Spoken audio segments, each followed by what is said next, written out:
Let's break down permanent crop irrigation systems. So I picked this spot here because we're in Tulare County. We're in the city of Dinuba. Alta Pump is just a quarter mile from here. I just walked in the main office to confirm the water table. It's at 100 feet. Now, this is about the oldest form of irrigation currently running right now. I just saw one the other day from probably back in the 1940s, 1930s.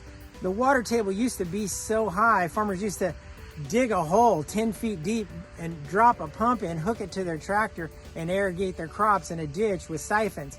But currently, this is about as old school as it goes right now. Most of these properties are on drip, and this one is not. It's using Alta Irrigation, which is the ditch right behind me. I'm gonna turn the camera in a second and let you get a look at how those things connect. But this is an electric well. You'll sometimes see them run by engines, but this is probably the most common, hooked up to PG&E power, which has reduced rates for agriculture. This is probably about a 5-inch head, probably run about 200 to 400 gallons a minute, depending on the velocity. The heads of the pipes get larger as you go a little bit more inland into the center of the valley because it's sandier loam. This soil is a little bit heavier, so they can't pump out the water velocity like they can just 20 miles from here. And an 8 to 10 inch head, that'll give you about 1,000 gallons per minute. But this one's probably running about 300 off of electric. And this pipeline, which I'm gonna show you here in a second, is connected to this ditch. So let's take a look at that. Okay, this is a very simple system. The water from that well dumps into that and fills this concrete pipeline so you can irrigate each row individually.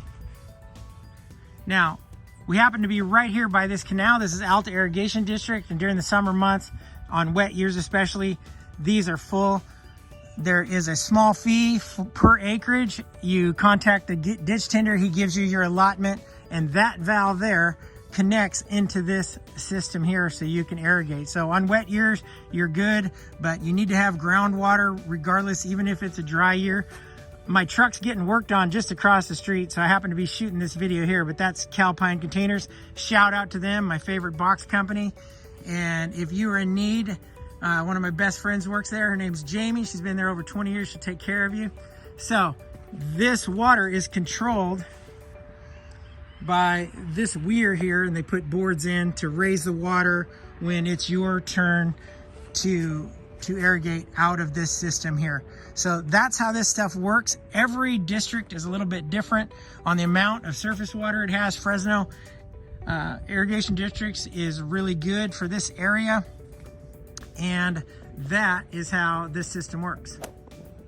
All right, this irrigation system is new, state-of-the-art. It's about 3 years old. You can tell by the trees that are here in the background. So let's break this down, what you're seeing when you're driving around, to show how this new stuff works. Shout out to Streamline, Phil Bartell there, out on 384 in Kingsburg. He's your guy. Here is how they pull the surface water out, and it's a pump. It's only going down to picking it up from 12 feet instead of 100, so it's a lot cheaper to pick up the surface water when it's available from right here, and that shoves it through this filtration system before it goes out into the drip lines. So here's the well itself. This is west of Selma. We're about a little over 100 feet down, so this is where it's pulling it from. And the filtration system, which it gets flushed as needed, so it's not clogging up the drip lines and so forth. And then the cool part is it solves a lot of fertigation problems if you're a conventional farmer. And you can even do organic through the lines now in some applications, but that's the fertilizer, so you're hitting that tree with what it needs. And there's not a tower here, but this thing's all run from your cell phone. It's like really cool that you can kind of see what the moisture level is, and that the weather station here is telling you what's happening in your field. So these things are controlled remotely now. So this is the newest, the latest, and the greatest. And I wanted to pick this site because it's one of the few places left.